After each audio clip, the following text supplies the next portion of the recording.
Hey guys, new episode में आपका स्वागत है। एपिसोड की स्टार्टिंग में दिखाया जाता है बारिश बहुत ज़्यादा तेज़ हो रही होती है और इसके साथ ही बिजलियाँ भी कड़क रही होती है। यंग मास्टर वहीं खड़े होते हैं और उनके आसपास बारिश का जो पानी होता है उसने सर्कल बना लिया होता है। तभी यंग मास्टर अपनी शॉट को अच्छे से पकड़ते हैं और वो रेडी हो जाते हैं अपनी प्रैक्टिस करने के लिए और वो बारिश के पानी के साथ अपनी प्रैक्टिस करना स्टार्ट कर देते हैं। बारिश के पानी के साथ वो अपनी शॉट की को फ्लो कर रहे होते हैं, जिसकी वजह से वहाँ पर धमाके भी हो रहे होते हैं। वहीं दूसरी ओर दिखाया जाता है यंग मास्टर की सिस्टर और बाकी लुओ फैमिली के लोग इन आवाज़ों को सुन रहे होते हैं और उसी एरिया के आसपास मौजूद होते हैं। स्वॉर्ड की का यूज़ करने के बाद यंग मास्टर नीचे झुक जाते हैं और खुद से कहते हैं ये टेक्निक काफ़ी ज़्यादा शानदार है। यहाँ पर बारिश भी इसीलिए आई थी ताकि मैं इस टेक्निक को यूज़ करूँ और सफल हो सकूँ। मैं अपनी पूरी ज़िंदगी में इसी तरीके की टेक्निक को सीखना चाहता था। अज़ूर स्वॉर्ड टेक्निक सच में बहुत ज़्यादा अमेजिंग है और साथ ही टेरिफाइंग है, क्योंकि उस टेक्निक का जब मैंने यूज़ करना शुरू किया उसकी वजह से यहाँ पर इतना बड़ा गड्ढा हो चुका है और इस टेक्निक का यूज़ करने में मेरा स्टेमिना भी काफ़ी ज़्यादा खर्च हो चुका है। लेकिन मैं फ्यूचर में जब भी इसका यूज़ करूँगा तो बहुत अच्छे तरीके से यूज़ करूँगा। वहीं दूसरी ओर से लुओ फैमिली के कुछ लोग उसी ओर आ रहे होते हैं, क्योंकि वहाँ पर धमाका हुआ होता है। वो आते हुए कहते हैं धमाके की आवाज़ तो यहीं से आई थी, पता नहीं यहाँ पर इतना बड़ा धमाका कैसे हुआ। वहीं यंग मास्टर उनकी आवाज़ों को सुन लेते हैं और वो कहते हैं ये समय नहीं है मेरा यहाँ पर इन लोगों के सामने आने का, इसीलिए मुझे यहाँ पर इनके यहाँ पहुँचने से पहले निकलना होगा। और जैसे ही वो लोग वहाँ पर पहुँचते हैं यंग मास्टर वहाँ से कूद कर चले जाते हैं। वो सभी हैरान हो जाते हैं वहाँ पर बहुत बड़े एक्सप्लोजन को देखकर। वो उस गड्ढे को देखकर कहते हैं ये एक्सप्लोजन यहाँ पर काफ़ी ज़्यादा खतरनाक हुआ है और इसे देखकर ऐसा लग रहा है जो वाटर होते हैं उसे आइस में चेंज कर दिया गया है, पता नहीं कौन सी टेक्निक का यूज़ किया गया है। वहाँ पर एक बंदा खड़ा हुआ होता है और उस एक्सप्लोजन को देखकर कहता है इस एक्सप्लोजन को देखकर ऐसा लगता है जैसे इसे कोई 7 लेवल के इंसान ने किया होगा। वहाँ पर लुओ फैमिली के एक एल्डर खड़े हुए होते हैं। वो कहते हैं इस धमाके को देखकर ऐसा लग रहा है इस धमाके को करने वाला कोई 7 लेवल का एक्सपर्ट ही रहा होगा, उसी ने ये किया है। वही इंसान ये कर सकता है जो कॉन्जेंटल रिल्म पर हो। वहाँ पर खड़ी होकर यंग मास्टर की सिस्टर भी सुन रही होती है और वो एल्डर कहते हैं वो इंसान हमारे पैट्रियार्च के सेम लेवल पे होगा, तभी तो वो इतना बड़ा एक्सप्लोजन कर पाया। यंग मास्टर की सिस्टर कहती है फिर तो हमें लुओ फैमिली के सभी लोगों को ये इन्फॉर्मेशन दे देनी चाहिए कि कोई हमारी सिटी में है जो कॉन्जेंटल रिल्म पर पहुंच चुका है। इसके बाद नेक्स्ट सीन दिखाया जाता है यंग मास्टर खाना खा रहे होते हैं। तभी वहाँ पर उनकी सिस्टर आती है आवाज़ लगाते हुए और वो कहती है तुम पूरा दिन से कहाँ गायब थे, मैं तुमको ही ढूंढ रही थी। यंग मास्टर कहते हैं सिस्टर मैं तो माउंटेन के पीछे कल्टीवेशन कर रहा था, लेकिन आप मुझे क्यों ढूंढ रही थी। यंग मास्टर की सिस्टर कहती हैं तुम वहाँ पर कल्टीवेशन कर रहे थे तो माउंटेन के पीछे तुम्हारे साथ कुछ तो नहीं हुआ। यंग मास्टर कहते हैं नहीं, मेरे साथ वहाँ पर कुछ भी नहीं हुआ, लेकिन आप ये मुझसे क्यों पूछ रही हैं।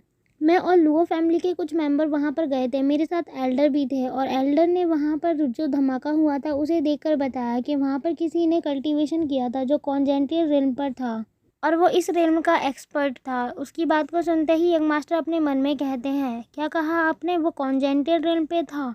और वो अपने मन में कहते हैं सिस्टर का कहने का मतलब ये है कि मैं कॉन्जेंटल रिल्म पर पहुँच गया, लेकिन मुझे भी नहीं पता चला ऐसा कब हुआ। तभी वो अपने सिस्टर से कहते हैं लेकिन सिस्टर आप कैसे कह सकती हैं कि वो जो इंसान था वो कॉन्जेंटल रिल्म पे था। उसकी सिस्टर कहती हैं मैं इसलिए कह सकती हूँ क्योंकि वो एक्सप्लोजन बहुत ही ज़्यादा बड़ा था और वैसे भी हमारे जो एल्डर है उन्होंने उस जगह को अपनी आंखों से देखा है और उन्होंने ही बताया है कि वहाँ से जो ओरा आ रहा था वो कॉन्जेंटल रिल्म का ही है। यंग मास्टर ये सब सुनकर अपने मन में कहते हैं इसका मतलब ये है कि उस टेक्निक ने मेरी बहुत ज़्यादा मदद की है, जिसकी वजह से मैं अब कॉन्जेंटल रिल्म पर पहुँच गया हूँ।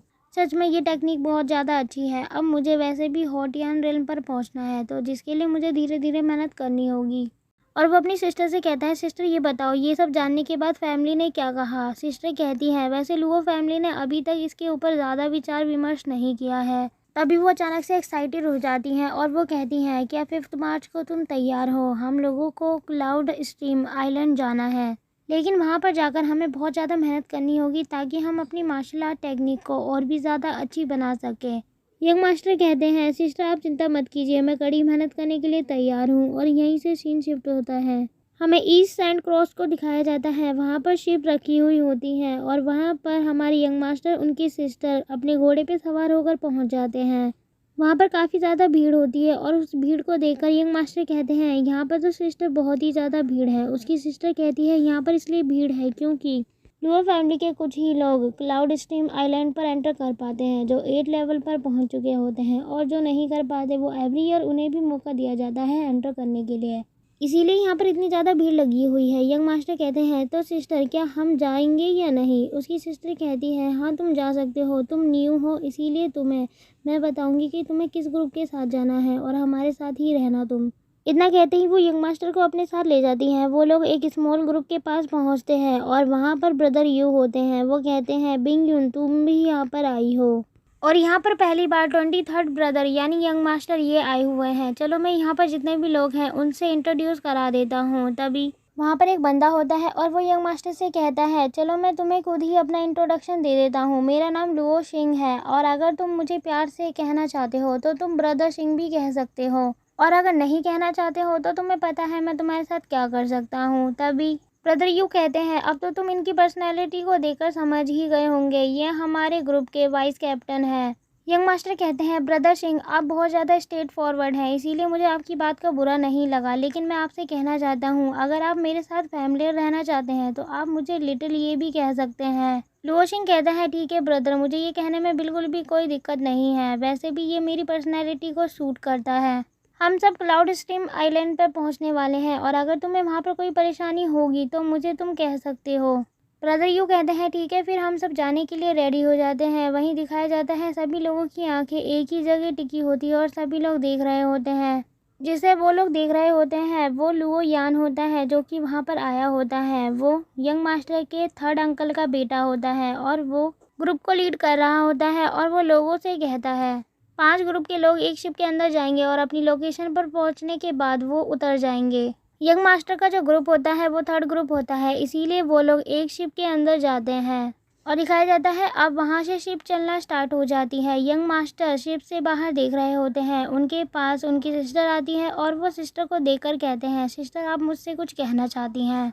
यंग मास्टर की सिस्टर इशारा करते हुए दिखाते हुए कहती है, हमारे साथ लुओ हाओ भी है और मुझे लगता है जो भी इसके साथ हुआ था वो बिल्कुल भी भूला नहीं है और ये आसानी से कभी भी हार नहीं मानता। जहाँ पर हम जाने वाले हैं वो जगह काफ़ी ज़्यादा डेंजरस है और मुझे लगता है कि वहाँ पर ये तुम्हारे साथ कुछ भी करने की सोच सकता है।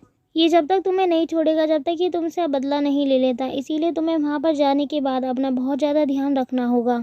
यंग मास्टर कहते हैं, ठीक है सिस्टर, मैं आपकी बातों का ध्यान रखूंगा। तभी यंग मास्टर की सिस्टर उसका हाथ पकड़ती है और उसे खींचकर ले जा रही होती है। यंग मास्टर कहते हैं, सिस्टर आखिर ये ओशन कितना बड़ा है? उसकी सिस्टर कहती है, ये 500 किलोमीटर्स तक फैला हुआ है, लेकिन यहाँ की एक और खासियत है, ये जो ओशन है ये खतरे से खाली नहीं, क्योंकि इसके आसपास डीमनिक बीस्ट भी रहते हैं। ऐसा लेजेंड ने कहा है, क्योंकि जब सू फैमिली ट्रैवल कर रही थी तो उनके ऊपर एक 9 रिजल्ट वाले डीमन बीस्ट ने हमला कर दिया था। इसीलिए मैं आशा कर रही हूँ हमारी ट्रिप बिल्कुल अच्छे तरीके से हो जाए और कोई भी खतरा ना हो। यंग मास्टर अपनी सिस्टर की बात को सुनते ही अपने मन में कहता है, यहाँ पर डीमनिक बीस्ट है तो इसका मतलब ये है कि मैं यहाँ पर अपनी ट्रेनिंग अच्छे से कर सकता हूँ। तो मेरे ख्याल से ये जो मेरी ट्रिप है ये मेरे लिए काफ़ी ज़्यादा फ़ायदेमंद होने वाली है। और इसके साथ ही एपिसोड यहीं ख़त्म होता है। थैंक्स फॉर वॉचिंग गाइस, और कमेंट में बताएं आपको ये वीडियो कैसी लगी।